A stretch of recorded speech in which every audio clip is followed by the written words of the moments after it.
तो मैं कांग्रेस से पूछना चाहता हूं कि कसम खिलाने के बाद भी कैसे रबड़ कैसे जाते हैं? संवैधानिक संस्थाओं का दुरुपयोग है सर ये। आज जहां इनके घर से रहे कह रहे संवैधानिक। डराया जा रहा है ईडी के माध्यम से, सीबीआई के अरे माध्यम से, तमाम माध्यमों से तो इतने कमजोर विधायकों को क्यों भेजते हैं, टिकट देते हैं आप? पूर्व सीएम है, पूर्व सीएम लड़े। प्रतीक जी, पहले तो इनकी नौटंकी देखो कि थूक को ही खून बता रहे हैं। इससे ज्यादा और नौटंकी क्या हो सकती है?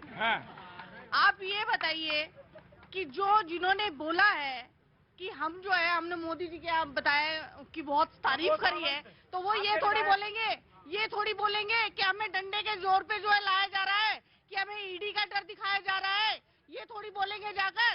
और ये जो भाजपा का कीचड़, ऑपरेशन कीचड़ जो चल रहा है, वो उससे साफ जाहिर है कि ये बौखलाए हुए हैं भारत जोड़ने से।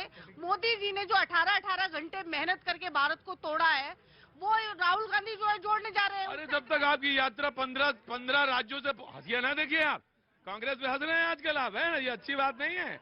आम आदमी पार्टी, पंडित जी ये बिल्कुल ठीक बात नहीं है, आप कांग्रेस में हंस रहे हैं। जब तक 15 राज्यों से होकर गुजरेगी, 13 राज्य, ये 15 है, 13 है या 15 है, 15 है, तो 15 राज्यों से गुजरेगी, तब तक पता चला सब सरक जाएंगे। Let me have take a response. अरे आप चाय पी रहे हैं, गजब है आदमी बीजेपी वाला। अच्छा गजब है, आप भी चाय पी रहे हैं। प्रतीक जी, अगर मुझे 30 सेकंड बस दीजिएगा। 40 आज एक बहुत अच्छी बात मैं बताने जा रहा हूँ। अभी रास्ते में सब लोगों ने देखा होगा, एक सीरियल है, वेब सीरीज पंचायत, और उसका एक कैरेक्टर है भूषण, मुझे मिल गया रास्ते में। और भूषण कह रहा था कि देख रहा है ना विनोद, राहुल गांधी के भारत जोड़ो का असर, कांग्रेस के गोवा के विधायक भाजपा से जुड़ रहे हैं, और तो और एक विधायक नारा भी लगा दिया, कांग्रेस छोड़ो और भाजपा से जुड़ो। सबसे बढ़िया बात यह है कि बीजेपी वाले कितने गदगद हो रहे, कांग्रेस वाले इनके पास में आ रहे हैं। आपके यहाँ तो वहाँ लाठी चल रही है। ये तो कह रहे थे भ्रष्टाचार की जननी है कांग्रेस, उसको अपने में शामिल कर रहे हैं। तो पतित पावनी गंगा ये ऐसी है जिसमें किसी भी बदमाश को डालो तो साधु बन के निकलता है, कितने बड़े गुंडा मावाली को डाल लो तो वो भी साधु बन जाता है। तो इनसे ये पूछना चाहते हैं, पूरी अब बीजेपी कांग्रेसमय हो गई है, तो भ्रष्टाचार की जननी तो यही आया आम आदमी पार्टी। देखिए प्रतीक जी, देश में लोकतंत्र और संविधान का कितना मजाक उड़ाया जा रहा है। खत्म हो गया है ना बिल्कुल। विधायक खरीदना भी एक उपलब्धि है, एमएलए खरीदना। पार्टी ये ना संभाल पाए, कहाँ खत्म हो गया? देखिए विधायक खरीदना भी एक उपलब्धि बताई जा रही है भारतीय जनता पार्टी की। आज हो कह रहा है इस देश में एक पार्टी कह रहा है ये संभाल नहीं पा रहे। एक पार्टी है जो बिकने को तैयार है, एक पार्टी है जो खरीदने को तैयार है, और हो कह रहा है कि खरीद और बिक्री के खेल में देश का नुकसान हो रहा है, जनता का नुकसान हो रहा है। आज देश को आम आदमी पार्टी और Arvind Kejriwal model of governance इसीलिए पसंद है।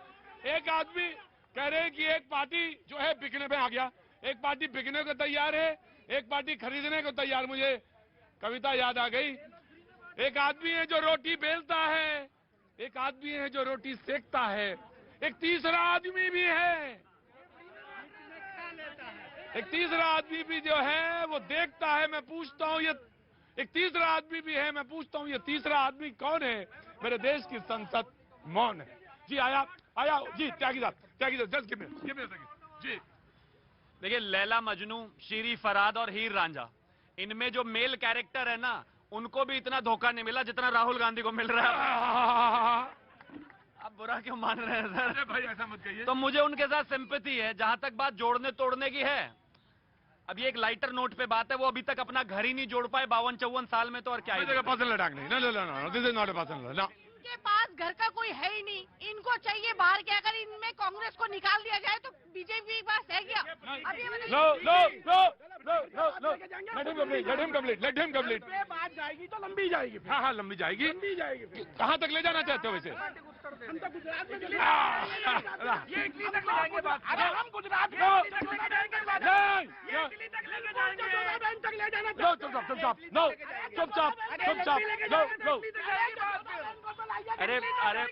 अरे माना पेरेंट्स ने नाम मोहम्मद रफी रख दिया, असली के रफी नहीं हो गए हो, बोलने दो दूसरे को भी भाई। तो इम्पोर्टेंट चीज यहाँ पर ये है कि जहां तक भारत जोड़ने की बात है, भारत आप तब जोड़ोगे जब आप अपनी पार्टी को जोड़ोगे, आप अपनी पार्टी को तब जोड़ोगे जब आप देश में रहोगे। आप जब देश में रहते नहीं तो ना तो पार्टी जुड़ना है और ना भारत जुड़नी है। और जहां तक बात भारत जोड़ने की है, जहां भारत जोड़ने की बात है, भारत जुड़ा हुआ है, नरेंद्र मोदी जी के शासन में मजबूत है, ताकतवर है। ये मोहम्मद रफी को रोक लीजिए, क्यों गाना गा रहे हैं आप? नहीं, आराम से मोहम्मद, आराम से। आगे क्या बोल? चलिए, मैं ये कह रहा हूँ, देखिए राहुल जी भारत जोड़ने के लिए निकले हैं, वो तो भारत जोड़ने, मोहब्बत की बात है। अभी जैसे कबीर की सुक्तियां सुनाई थी, ऐसी बानी बोलिए, मन का आपा गए और उनको शीतल हुए। तो राहुल जी भी उसी तरह कबीर जी की तरह वो अपने चलते हैं। ये है, राहुल जी ने पहले स्पष्ट किया है, अगर जो डरता है भारतीय जनता पार्टी और संघ से, वो संघ में चले जाए, और जो इस देश के लिए है, इस देश की लड़ाई लड़ता है, आतताइयों से लड़ता है, जो सांप्रदायिक ताकतों से लड़ता है, नफरत फैलाने वालों से लड़ता है, वो राहुल जी के साथ चलिए। आप देखिए कारवां। अच्छा ये बताओ, जब कश्मीर तक कितना बचेगा ये मामला सब? सारा देश चलेगा। राहुल जी के साथ सारा देश चल रहा है। जिस तरह वीडियोज आ रहे हैं, फुटेज आ रहे हैं, इनमें तो वैसे ही फुलझड़ियां छूट रही है, फुलझड़ियां छूट रही है। देखिए, इनमें वैसे ही फुलझड़ियां छूट रही है। स्मृति ईरानी झूठ बोलती है, झूठ बोलती है मेरे भाई। मैं सुन रहा था ना। प्रतीक जी प्रतीक जी, मैं ऐसे नहीं बात करूंगा।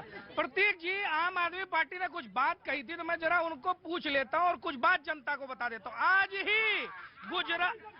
ही पंजाब, मोहम्मद रफी नूरा कुश्ती करोगे, आम आदमी से पूछो, आम आदमी से पूछो, नूरा कुश्ती करोगे। इनका नाम है आ जाओ Mohammad Rafi, please maintain silence. हाँ, प्लीज कम, यहाँ आइए मोहम्मद रफी, थोड़ा सा 10 सेकंड तो दीजिए। 10 सेकंड। प्रतीक जी, ये हरियाणा और पंजाब हाईकोर्ट ने आज ही इनकी खनन नीति पर रोक लगा दी। इन्होंने एक आबकारी नीति दिल्ली में लाई थी, उसको हटा करके वापस पुरानी नीति लागू करनी पड़ी। जब वो सही थी तो हटानी क्यों पड़ रही है, कहीं कोर्ट को, कहीं सरकार खुद को। और आज ये कह रहे हैं कि हम तो भ्रष्टाचार मुक्त पंजाब और दिल्ली बना दिए। तो जनता इनके शासन को समझ चुकी है, देख चुकी है। ये जितना मर्जी चाहे झूठ बोले, आज ना ये किसी नीति पर टिकते हैं, ना ये किसी मुद्दे पर टिकते हैं, ना अपने बयान पर टिकते हैं।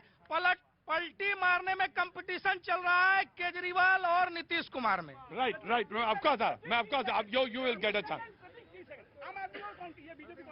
ये बोलना चाह रहे हैं आम आदमी पार्टी वाले, आम आदमी पार्टी ऊपर बोल रहा हूँ सर, 30 सेकंड एक रिप्लाई लीजिए। देखिए, ये मजा आ रहा है कि ये कुश्ती लड़ रहे हैं, जिस तरह की ये नूरा कुश्ती लड़ रही है आम आदमी और जो भारतीय जनता पार्टी, ये सारा देश देख रहा है किस तरह की कुश्ती लड़ रहे हैं।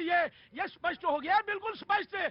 अब ये आपकी कुश्ती है, नौटंकी ड्रामा नहीं चलेगा ये देश। अब देश राहुल जी के साथ चलेगा। ये नौटंकी छोड़िए, आप आम आदमी के साथ चलिए, आप आम आदमी के साथ चलिए। भाजपा और आम आदमी एक साथ चलेगी और पूरा देश राहुल जी के साथ चलेगा।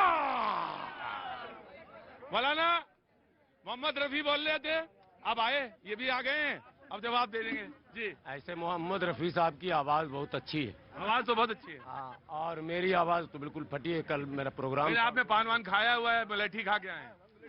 मुलट्ठी खाया हूँ जी। देखिए, बात पूरी बहस जो अभी हो रही है, मैं तो कसम खा के भी विधायक उधर चले जाते हैं। मैं वही तो कह रहा हूँ कि तमाम तर कोशिशों के बाद और आपका साथ देने के बाद, रफी साहब को जितना आप समय दे रहे हैं या कांग्रेस के पक्ष को कम नहीं दे रहे हैं, और कई और चैनल, इतना कुछ होने के बाद, राहुल जी की यात्रा के बाद, सब कुछ होने के बाद भी अगर इनके विधायक लगातार, जैसे क्रिकेट मैच में नहीं, एक के बाद दो, दो के बाद तीन, एक ही ओवर में कभी कभी हैट्रिक, कांग्रेस की हालत ऐसी हो रही है कि कहीं भी ये अपने लोगों को संभाल नहीं रहे। अब जब पूछिएगा तो जवाब देंगे कि पैसे से खरीद लिया जाता। आप लालची लोगों को टिकट देते हैं क्या, जो पैसे पर बिकते हैं क्या? आप ईमानदार को टिकट नहीं देते, आप गरीब को टिकट नहीं देते, आप मजदूर को टिकट नहीं देते, आप छात्र को टिकट नहीं देते, आप किसान को टिकट नहीं देते, चाटुकार को टिकट देते हैं। पहले मैं, हाँ, ऋतु इज वेटिंग, पहले आप, फिर ऋतु। हाँ जी। देखिए प्रतीक जी, बीजेपी, देखिए प्रतीक जी, भारतीय जनता पार्टी ने पूरे देश में एक ऑपरेशन लोटस चलाया हुआ है। आज गोवा में इनका सक्सेसफुल हो गया, लेकिन आप तो बड़े खुश हैं इसमें, वहां हो जाए तो खुश होता है। ऑपरेशन लोटस अगर कहीं अनसक्सेसफुल हुआ है, कहीं ऑपरेशन लोटस फेल हुआ है तो दिल्ली और पंजाब में हुआ है। एक तरफ आम आदमी पार्टी, हमारे लोग कट्टर ईमानदार, कट्टर देशभक्त हैं, और दूसरी तरफ मैं बार बार यही कहता हूं कि आज कांग्रेस को वोट देने का मतलब है इनडायरेक्टली भारतीय जनता पार्टी को वोट देना, इनडायरेक्टली भारतीय जनता पार्टी की सरकार बनाना। आज भारतीय जनता पार्टी क्यों घबराई हुई है? क्योंकि जिस तरीके से गुजरात में अरविंद केजरीवाल को रिस्पॉन्स, एक सवाल का जवाब दो, बड़ा दुश्मन ये है या बड़ा दुश्मन वो है बीजेपी? देखिए, हमारा कोई दुश्मन नहीं, हमारा काम है देश का नवनिर्माण करना, इस देश के गरीब आदमी को उसका हक दिलाना, गरीब के बच्चे को अच्छी शिक्षा दिलाना, गरीब के बुजुर्ग को अच्छा इलाज दिलाना, महिलाओं की सुरक्षा और सम्मान करना, किसानों को उनकी फसल का उचित दाम दिलाना, नौजवानों के हाथ में रोजगार दिलाना, ये हमारा मुद्दा है। जी कह रहे थे कि केवल ऑपरेशन लोटस को फेल आम आदमी पार्टी करती है। ऑपरेशन लोटस झारखंड में भी नहीं हो पाया और ऑपरेशन लोटस बिहार में भी नहीं हो पाया, तो वहाँ उन लोगों को भी थोड़ा बधाई देते हैं। राइट। प्रतीक जी, अभी मौलाना जो है वो टीवी के मौलाना, उनको हदीस भी नहीं पता है कि क्या है। यहाँ पे इनसे आके आप राहुल गांधी जी के बारे टीवी के मौलाना हो गए हो गुरु। हाँ। एक मिनट रुकिए, जैसी कांग्रेस पार्टी वैसे ही वो चैनल। एक मिनट बोलने दीजिए, बोलने कैसे नहीं दीजिएगा? क्यों नहीं बोलने दीजिएगा? मैं भारत का नहीं हूँ क्या? क्यों नहीं बोलने दीजिएगा? सुनिए, मैंने टीवी पर जो कहा, एक मिनट, अरे सुनिए, अरे हाँ, अरे क्या देखिएगा, आपके प्रवक्ता टिकते नहीं है तो आपके प्रवक्ता को झाड़ चुका हूँ मैं। सुनिए, जिस चैनल पर काट कर दिखाया जा रहा है, सुन लीजिए, उस चैनल पर नहीं, अपनी बात कहो। मैं अपनी बात कर रहा हूँ। मैंने कहा मेरा नाम क्या है? हाफिज गुलाम सरवर। अरे चुप हो जाइए थोड़ा। अरे इधर देखिए मेरी तरफ, मैं मोहम्मद रफी अता से पूछिए, जो हाफिज होता वो मौलाना होता क्या? मैंने चैनल वालों को ऑन लाइव, और आपके चैनल में भी मैंने कहा एक शो में कि आप इस्लामिक स्कॉलर और मौलाना नहीं लिख सकते, लेकिन जबरदस्ती लिखते हैं। वो जो शो दिखाया जा रहा मेरा, मैं तो खुश हूँ, कुछ तो दिखाया जा रहा, लेकिन एक सेकंड, लेकिन काट कर दिखाने वाले लोगों, गुलाम सरवर में वो क्षमता है कि उन काट कर दिखाने वालों के चैनल का भी मैं ऑपरेशन ऋतु का चांस है, ऋतु ही बोलेंगी एंड कोई उसको डिस्टर्ब नहीं करेगा। कांग्रेस की प्रवक्ता ऋतु बोलेंगे, लेकिन अभी तक हमारे शो में सामाजिक कार्यकर्ता, राजनीतिक विश्लेषक, पॉलिटिकल कमेंटेटर, मौलाना कोई बुरी बात नहीं अगर तुम्हें कोई लिखे कि टीवी के मौलाना, कोई गलत उपाधि है। हाफिज, हाँ एक मिनट, फिर पीछे बोल रहे थे। हाफिज एक उपाधि है, मौलाना उपाधि है, मुफ्ती उपाधि है, कारी उपाधि है। मैं हाफिज हूँ, तो जो मेरी उपाधि है वही लिखिएगा ना आप। तो अगर मौलाना लिखिएगा तो मैं आपत्ति करूंगा। जब डिबेट हो रहा था तो चैनल ने लिखा मौलाना और फला, मैंने कहा नो, मैं टीवी का मौलाना हूँ, टीवी वाले लिखते हैं, इसलिए मैं टीवी का मौलाना बोल रहा हूँ।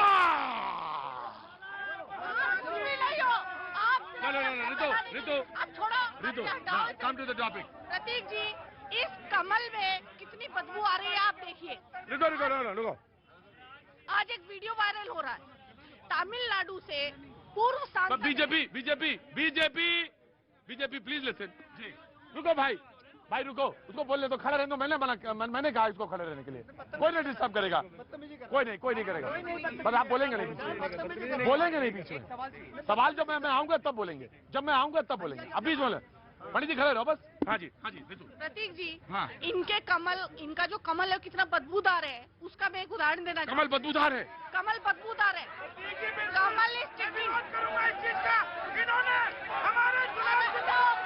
प्रतीक जी, आज एक वीडियो वायरल हो रहा है ट्विटर पर, तमिलनाडु के पूर्व सांसद है शशिकला पुष्पा, उनको स्टेज पर भाजपाइयों द्वारा सेक्सुअल हैरेस किया जा रहा है। रुको यार, क्या खड़े हो? मैं ऋतु वहां पे रुको। ऋतु मैं कह रहा हूँ वहां जाके बैठो पहले, वहां जाके बैठो। मैं पप्पू बोलू इनका, एंटोनियो माइनो बोलू इनका, इटली का पिज्जा बोलू इनका, आप बताइए। हम भी बोलेंगे। ऐसे नहीं होगा। संविधान का संविधान। बैठो बैठो बैठो बैठो बैठो बैठो बैठो भाई, बैठो यहाँ पे बैठो। जय नावरितु, you come to the topic. Sir आप बैठिए। आप क्यों बोल रहे हैं बीच में? क्यों बोल रहे हैं बीच में? नहीं बोलूंगा, मैं पूछूंगा। नाउ प्रतीक जी, कमल बदबूदार है। आप जो come to the topic, come to the आप एक टॉपिक। मिनट। हाँ आज ट्विटर पे एक वीडियो वायरल हो रहा है, इनकी ही पूर्व सांसद को इनके ही नेताओं द्वारा और कार्यकर्ताओं द्वारा बाकायदा स्टेज पर छेड़ा जा रहा है। ये है वो महिला सम्मान की बात प्रतीक से करते हैं। एक मिनट प्रतीक जी, मुझे 20 सेकंड दीजिए। महिला सम्मान की बात करते हैं और सांसद को छेड़ा जा रहा है। इस प्रकार का इनका वीडियो वायरल हो रहा है। मैं नहीं कहती, ट्विटर पर वायरल हो रहा है। और प्रतीक जी आप देखिए, कल जो है कोलकाता में हिंसा हुई, बाकायदा डीएसपी को जो है कितने फ्रैक्चर्स हुए, भाजपाइयों ने मारा, मीडिया में कहीं नहीं है, कहीं भी। Right right, I taken your point. Right, Mohammad Rafi आता, वहां बैठ जाओ जाके चुपचाप, वहां कोने में बैठो। समाजवादी पार्टी बैठेगी और सूर्या मैथिल, अलग से नाम नहीं लूंगा जी, राहुल लाल जी प्लीज बैठिए। And Congress and ji BJP come here, now you please respond. Prateek ji, Congress party की बौखलाहट साफ है, न तर्क है न विषय है। और कांग्रेस पार्टी, चुपचाप मोहम्मद रफी खड़े रहना, नहीं बताऊंगा यहाँ से। हाँ कांग्रेस पार्टी किस प्रकार की सोच रखती है, ये तो पिछले दिनों देश ने देखा। किस प्रकार से आप एक सिंबल है स्वयंसेवकों का गणवेश, उसको आप आग लगाते हैं। आप बिना आग लगाए भी अपनी बात कह सकते थे। आग लगाने की वो मानसिकता वही है जो 84 में लोगों के गले में टायर जला करके लोगों ने किया था। नहीं जोड़ेंगे ना, इतिहास से अतीत है। एक बार पुनः दोहराता हूँ, जब ये कांग्रेस पार्टी हर बार वही बात कहती है, भारत विभाजन का जिम्मेवार कांग्रेस पार्टी, लाखों लोगों के कत्लेआम की जिम्मेवार कांग्रेस पार्टी, 10,000 दंगों की जिम्मेवार कांग्रेस पार्टी, 1966 में साधु संतों की के ऊपर गोली चलवाने वाली कांग्रेस पार्टी, भागलपुर दंगों की जिम्मेवार कांग्रेस पार्टी, 84 के दंगों की जिम्मेवार कांग्रेस पार्टी, 2020 में दिल्ली दंगों की जिम्मेवार सोनिया गांधी, जिन्होंने रामलीला मैदान से आह्वान किया था। और अगर आगे कुछ होता है नहीं तो लो कंप्लीट योरसेल्फ। सर 2020 में जो दिल्ली में दंगे हुए, इन्होंने आह्वान किया रामलीला मैदान से कि दिल्ली की सड़कों पर उतर जाओ। आज आगे अगर कुछ होगा उसका जिम्मेवार राहुल गांधी होंगे। Now you have taken your point. Now I have taken your point. Maithil मैंने बैठा था शायद आपको, बैठो मैं आऊंगा रितु, आप ही के पास आऊंगा। राहुल जी बैठिए, प्लीज बैठिए। आम आदमी पार्टी खड़ी रह सकती है। मोहम्मद रफी अदा बैठ जाइए। अरे बैठिए ना हुजूर आली, बैठिए। लो समाजवादी पार्टी बैठे ना, ये प्लीज। प्रतीक जी, हमने केवल एक सिंबॉलिक कार्टून जलाया था, हमने कोई देश जिससे भावनाएं आहत हो वो गलत है। भावनाएं तो ये आहत करते हैं। जैसे आप देखिए ना, जिस प्रकार से इन्होंने जो है पूरे देश को सांप्रदायिकता की आग में जला दिया। कल आपने वीडियोस देखे होंगे, क्या वो देश नहीं जल रहा है? क्या वो, अरे आप डीएसपी को मारेंगे, आप डीएसपी को मारेंगे। देखिए, यहाँ पर कांग्रेस के पास तर्क नहीं है। जिस प्रकार से जयराम जी ने पॉइंट वाइज बताया, मैं इनसे पूछना चाहता हूँ, भारतीय जनता पार्टी ने इस देश के विरुद्ध क्या कार्य किया है? ये